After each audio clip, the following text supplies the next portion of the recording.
일과 결혼.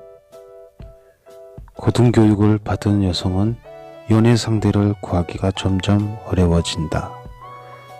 그래서 잠깐 만나다가 헤어지는 안정적이지 않는 관계가 늘어난다.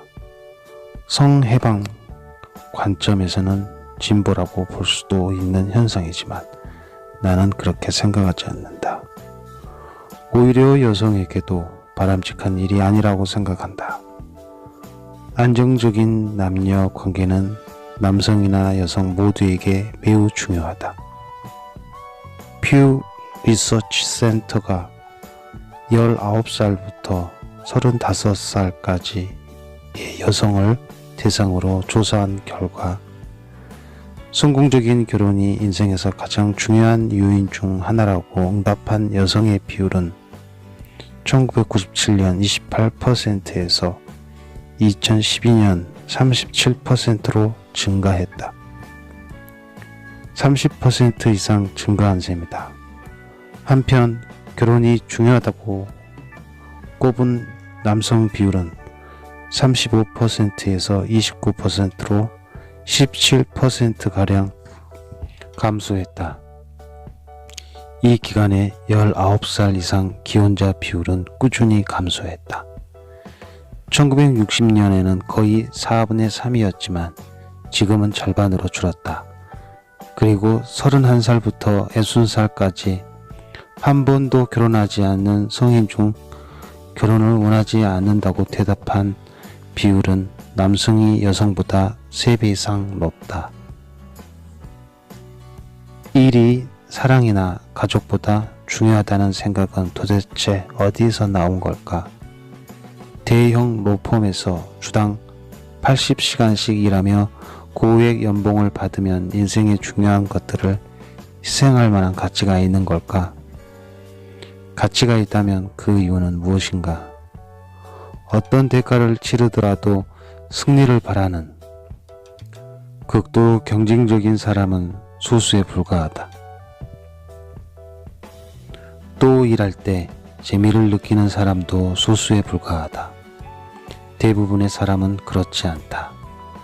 각종 고지서를 감당할 만한 정도의 경제적 여유만 있으면 돈이 많다고 삶이 훨씬 나아지는 것도 아니다. 게다가 유능한 고소득 여성들의 배우자도 대부분 유능한 고소득자일 확률이 높다. 이런 상황은 여성에게 더욱 큰 영향을 미친다. 퓨 리서치 센터 조사 결과를 보면 배우자를 구하는 미혼 여성 80% 정도가 좋은 직장을 가진 남성을 최우선 순위에 두고 있지만 그런 직장을 가진 남성은 50%에도 미치지 못한다. 최상급 법률 회사에 소속된 여성 변호사는 대부분 30대에 퇴사한다. 미국 200대 법률 회사에서 지분 파트너 가운데 여성 비율은 15% 정도다. 법률 회사에서 일하는 여성 변호사 수는 증가했지만 지분 파트너 비율은 15년 동안 그다지 변하지 않았다.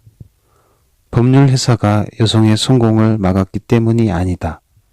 성별이 상관없이 탁월한 인재는 항상 부족하다. 법률회사는 그런 인재를 어떻게든 붙잡아 두고 싶어 한다.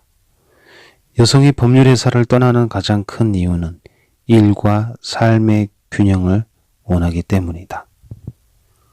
로스쿨과 인턴 과정을 마치고 현장에서 변호사로 몇 년 동안 일하다 보면 서서히 관심이 다른 데로 향한다. 이런 변화는 대형 법률 회사에서는 공공연한 사실이지만 공개적으로 밝혀지지 않는다. 최근에 나는 맥길 대학 한 여성 교수가 법률회사 여성 변호사를 대상으로 하는 강연을 들은 적이 있다. 그녀는 부족한 보육시설과 성공에 대한 남성적 정의 때문에 여성의 일을 중단할 수밖에 없다고 말했다. 나는 강연장에 있던 여성 대부분을 알고 있었다. 그들과 함께 그 문제에 대해 오래전부터 꾸준히 논의해왔다.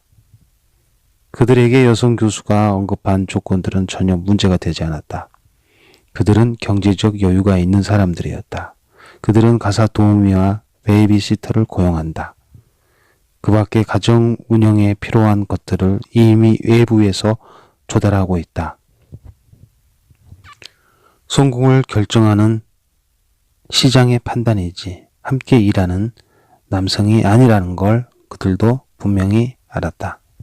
예컨대 당신이 시간당 $650를 받는 토론토의 인류 변호사라고 해보자. 일본에서 어느 고객이 토요일 새벽 4시에 전화를 걸면 당신은 그 전화를 받을 것이다. 아기에게 젖을 먹인 후 다시 잠자리에 들었더라도 전화를 받을 것이다. 전화를 받지 않으면 야심만만한 뉴욕의 어느 변호사가 기꺼이 그 전화를 받을 것이기 때문이다. 성공과 실패를 결정하는 것은 시장이다. 대학 교육을 받은 남자가 줄어들면 결혼이나 연애를 원하는 여성이 상대를 구하는데 문제가 생긴다. 여성은 경제적으로 비슷하거나 상위에 있는 남성과 결혼하려는 성향이 있다.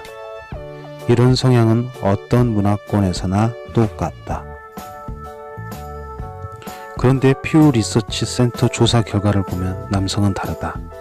그들은 지위가 동등하거나 낮은 여성과 결혼할 의향을 보인다. 다만 남성은 나이가 어린 배우자를 선호한다. 경제 수준이 높은 여성이 경제 수준이 높은 남성을 선호하면서 중산층 공동화 현상도 증가하고 있다. 미국에서 노동 가능 연령에 대한 남성 6명 중 1명은 실업 상태다. 고임금 제조업에서 남성이 차지하는 비율이 줄어들면서 결혼은 부자들만 할 수 있는 것이 되었다. 결혼이라는 억압적인 가부장적 제도가 이제는 사치가 되어버렸다는 점이 아이러니하다. 왜 상당수 여성이 좋은 직장을 가진 남자, 특히 자신보다 지위가 높은 남자를 배우자로 원할까? 여성이 아이를 갖게 되면 활동에 제약이 생긴다는 게 주요 원인 중 하나다. 이런저런 제약을 받는 여성에게는 자신과 아이를 부양할 능력을 지닌 사람이 필요하다. 이런 선택은 생물학적 요인에서 비롯되지만 무척 합리적인 대처 방식이다. 자녀를 키우는 일도 어려운데 자신이 돌봐야 할 남성을 고를 이유는 없지 않은가. 이런 관점에서 직장이 없는 남자는 바람직한 대안이 아니다. 미혼모 역시 바람직한 선택이 아니다. 아버지가 없는 가정에서 자란 아이가 가난하게 사는 비율은 일반적인 경우보다 4배나 높다.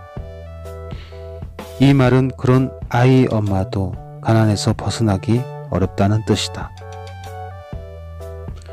아버지가 없는 아이는 마약 중독과 알코올 의존증에 노출될 확률도 높다. 한쪽이 친부나 친모가 아닌 부모와 함께 사는 아이에 비하면 친부모와 함께 사는 아이는 불안증과 우울증 걸릴 확률이나 범죄에 연루될 가능성이 적다. 결손 가정에서 성장한 아이의 자살 비율도 약 2배 높다. 대학에서 정치적 공정함이 강화됨으로써 문제가 더욱 심각해졌다. 학교에서 평등을 강조할수록 억압에 저항하는 목소리가 더욱 커졌고 남성에 대한 왜곡도 심해졌다. 대학에서 가르치는 거의 모든 학문이 남성에게 적대적이다. 게다가 포스트 모더니즘과 신마르크스주의 영향력이 큰 분야에서는 학생들에게 서구 문화는 백인 남자들이 만든 억압적 구조라고 가르친다.